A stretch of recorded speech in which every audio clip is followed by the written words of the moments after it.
cut. But it's like saying, when there is an event, when does the event start and finish? It's kind of arbitrary. So all you know, there's this transition between when the thing is about to happen and when it has happened, and somewhere, anyway, that has occurred. At that point, the paradigm shift is sort of occurring. Now, have you all heard what paradigm shift is about? Yeah. Is that familiar to everyone? Yeah. Ish, okay. Paradigm shift it's bound up in terms of, sort of scientific theories, and if you have a particular worldview, then maybe you will have all these beliefs and so on associated with a particular worldview. But if you change those beliefs, then you would have a different worldview, which would probably still describe the world as we live in, but in a sense it's a different world because of these different theories and beliefs. So in this case, what we're doing is we're making some kind of change in the world, relating it maybe to what Henry was talking about some kind of concept. So maybe instead of looking at a table as a table, you're seeing it as a collection of wood, which may actually be related to different trees, and you might actually, the table becomes something different. Rather than just a table, it's now a different formation of tree.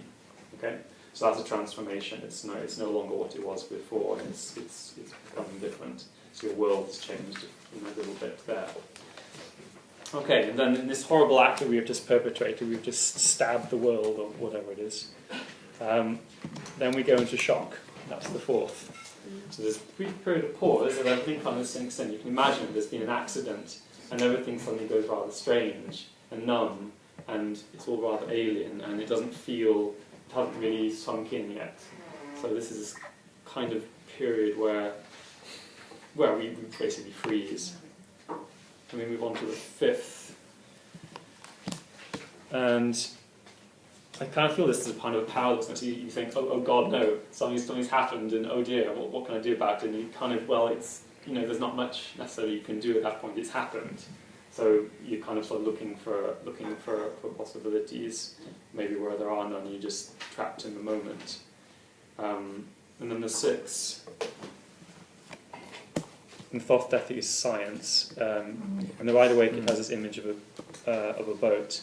I kind of found this making sense when I latched on to the idea of it being about understanding. It's a kind of a journey of understanding. It's you're making a transition. It's not a physical transition, it's a mental one. You're coming to terms, you're moving towards or achieving this place where actually things do make sense. It's a little transition in your mind.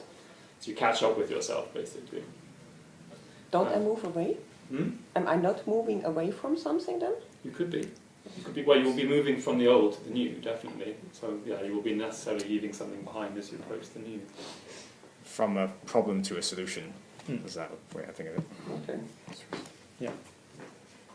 And the seventh. Isn't the sixth the only, in the Rider-Waite based X, isn't the sixth the only one that has water in it? I think so. In the fifth there is water in the background, I believe. Yep. Yeah. Can't remember. Yeah, and in the second there is water in the background. Yep.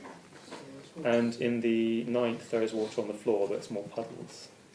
The ace doesn't have water, does it? The ace also has water. No, it doesn't actually. No, it doesn't. I'm just thinking of the I was thinking of the emotional connection to the actually moving on. Oh, that's interesting, yeah. Okay, I've noticed that. Like, I kind of initially see a...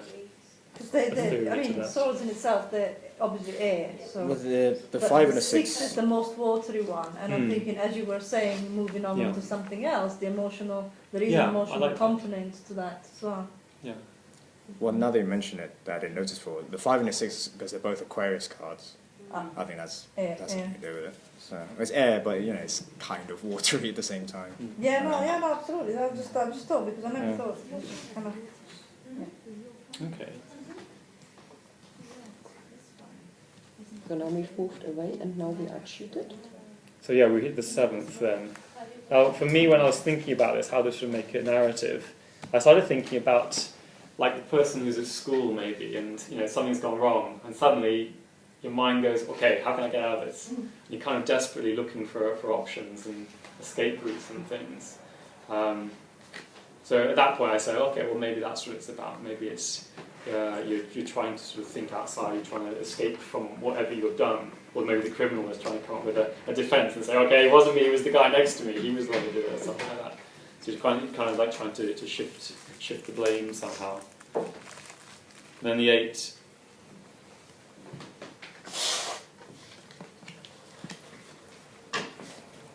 Again, this is running on intuition here, and I think there are problems with this, but it's still telling a story which may be a little bit later. This idea of culpability coming in and consequence. So you've tried to sort of escape from it, you've tried to sort of make up your excuses, and then in the 8, you realise that actually, even if you were to sort of make up the excuses, it's kind of, it's still your fault, you've still done it, and there's that kind of ownership there, and it's, yeah, even if you're familiar with existentialism, Sartre, does that make any? Familiar, yeah, not. The idea that yeah. we, in a sense, we are choosing creatures. We, by our nature, must choose. So if you choose not to choose, you are making a choice. So everything you're doing is about these choices. So this poor lady in the Rider Waite who is surrounded by swords, she kind of has to choose, and all the swords are, you know, she will probably get cut or whatever because she has no choice but to choose. So for me, that always sort of speaks to me of this kind of being compelled to choose in that sense and live with the consequences of it. That's pretty much our lives, though, isn't it? Summarised. Yeah. You know, you make choices every day. You choose to take a certain Yeah. train. You choose to. Yeah, but that kind of moment where you are particularly aware of this kind of existential quandary, that's when I think maybe the 8 comes into play. So yes, I mean, if you don't mind, if you're quite happy and you were actively choosing and it's all great, then no problem. But when you actually become aware and you feel actually kind of you're stuck in that mode, that's when I think you become actually aware of that kind of trauma, that kind of unpleasantness, I suppose. Almost through. The 9. 9 is very grim. In Rider Waite, it's this person, maybe they're just woken up or maybe they can't sleep. His sword like looming in the background, it's like some kind of nightmare phantom imagery. All stacked level upon level upon level. Yeah, it's very much dreadful card, and guilt. So this is kind of, whatever you've done, this is going to keep coming back to haunt you. You are stuck, and you are almost the retribution is self-inflicted. So it's not necessarily someone else is doing it to you, but you will not let yourself go free because you are the one who's compelling yourself to go through this cycle again and again and again. And then the 10, the tragic end is only the beginning. So now we must live on in a world prison of our own creation. Oh, whoa, whoa. Oh, the tragedy. And there's a little glimmer of light in the distance if you look close to the horizon in the Rider Waite. I think it's this light with yellow. Do you like yellow? Okay. Everything's Yeah, yellow. right away, exactly. Yeah, it's when the sky is black. They have The a sky is certain black. printing. You have a Yeah. small bit of This yellow. is red and black, red and blue, and Yeah. whatnot, yeah. So it's for the culmination of it, it's This is quite grim. The guy's been stabbed by 10 swords. Oh my god, not And only there's a one is dead. little fragment of light All and dead. hope in the distance.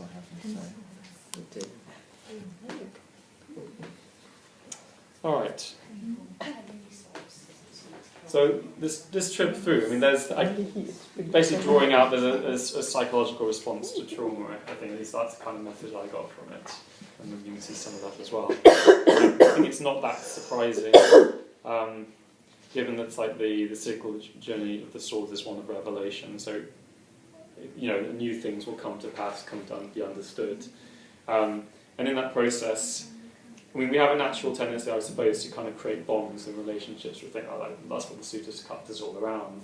So just, you know, being around someone, a lot of the time you'll start to create like a relationship or whatever, or you'll get used to a particular building or a house or your favourite shoes or whatever it is. Before long, someone nicks it and you go, oh, I didn't realise I missed that. It's quite unfortunate. But when you are making these transitions with the Sutra swords, when you literally cutting away the old, moving into a new place, on a new area of your life, then you are going to be cutting some of these relationships, because whatever there was before, the relationship that you had, is no longer going to be there in the new world that you are entering into. And that process of cutting, that process of severing these relationships can be quite traumatic, as you'd expect, because it's cutting away a relationship, you're losing something you had and you thought you valued. But then that kind of leads on to a more positive aspect, which is not all of the relationships are necessarily positive. Sometimes we must cut away toxic and poisonous relationships, like a surgeon. So in that sense, we can immediately start to look at this sword as a weapon and think of it more as a sword as a scalpel, possibly a sword as a surgical tool. So if we use it with a little bit more prudence and care, then actually we can use it to get rid of things which are hurting us or holding us back, rather than, again, because not all of the relationships we have in life will necessarily be beneficial. Sometimes these things will be trapping us, holding us. Okay. Right. So, moving on.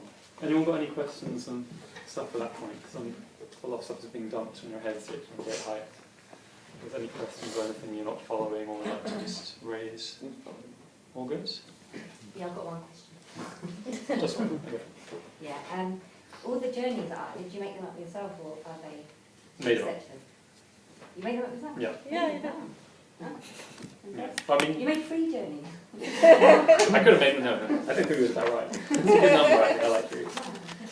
One thing I would mention is, this is more of a general thing, in terms of understanding any of the suits, this is what was being mentioned about using intuition. When we are looking at the tarot suits, we are examining universal symbols that will crop up time and time and time again in our lives. And the way that we will all make sense of them is by identifying the bits which make sense to us, the bits which will strike us intuitively. It does not mean we'll necessarily connect them up in the right places, and sometimes we may think one card means one thing when actually we'd better off meaning a different thing, and it would have been better the other way around. What we are doing is starting to get a feel for it. As you build up a clearer picture, you'll realise that actually you try to cram one jigsaw piece into the wrong place. You can take it out, put another one in there, and you put the other one in the other place. So that's kind of where the intuition comes in. I mean, it doesn't matter, I've made 3 journeys. If you were asked to do something like this, you'd probably told different stories, but the key there is you're starting to weave in the meaning, and you're making sense of it, which is where it comes from. Okay, so we move on to the second one. We have a little hint of this positivity now from the 10 from the first journey. And this idea that maybe actually we can use the sword as a tool and be more creative. So yeah, we now push the creativity. So initially, for this one, I was thinking of actually, what if the sword were maybe a pen or a paintbrush? I like the pen is mightier than the sword, that kind of idea. So you think, the sword becomes some kind of artistic creativity. But then the more I went through this particular journey, I kept thinking of the story of Frankenstein, the idea of actually creating something, giving birth to something, like the artist creating the child, or the author writing their novel, and yeah, so in some sense bringing something into being in the world, in sort of the mental child of your mind sense. So have these sorts of things in your mind as we go through the second one. Okay, so we're reworking the journey we've just been through now with a more artistic metaphor, such as an artist making his mark on a painting or something like that. The card meanings are of course similar, so the journey should be a little faster this time in a different context. The Path of Swords is now describing the struggle within the heart of creation itself, the act of creating something. Okay, so we go back to square one again. So, the need to create arises. This is that kind of that little feeling that you need to do something, you need to create something. Yeah. Now, who here is artistic, or would say they're artistic? Yeah, a few people. I think there are more than you think, but there's something about this sort of need to create, and the courage to create, which is relevant. Sometimes we kind of stifle these things, but anyway. So there's this kind of need to do something, to make your mark on the world, to accomplish something, whatever that might be. And then we consider the possibilities.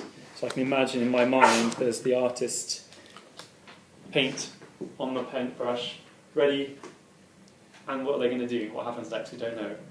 And then the third one, they actually make that mark on the paint, on the canvas.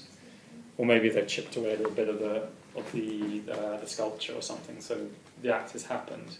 And then in the fourth, they stand back. And I find myself doing a lot when I'm painting and so on. I'll be standing there just looking, I'll go, my God, look at all that. Wow, I did that. Oh my God. And I'm just sat there and time will actually pass. It's not like some narcissistic thing. It's almost like your brain is like just, you don't really, that thing you have made happen, that change you made is actually real. And you're seeing it, confronting yourself. I can imagine it's maybe a bit like holding a child in your arms and looking and going, oh my God, this is my child. Look, and that sort of bond starts to appear. But having a child is not something I'm going to be doing anytime soon. I don't really have the equipment for that. Alright, and then number 5. We realise the act once done cannot be undone. also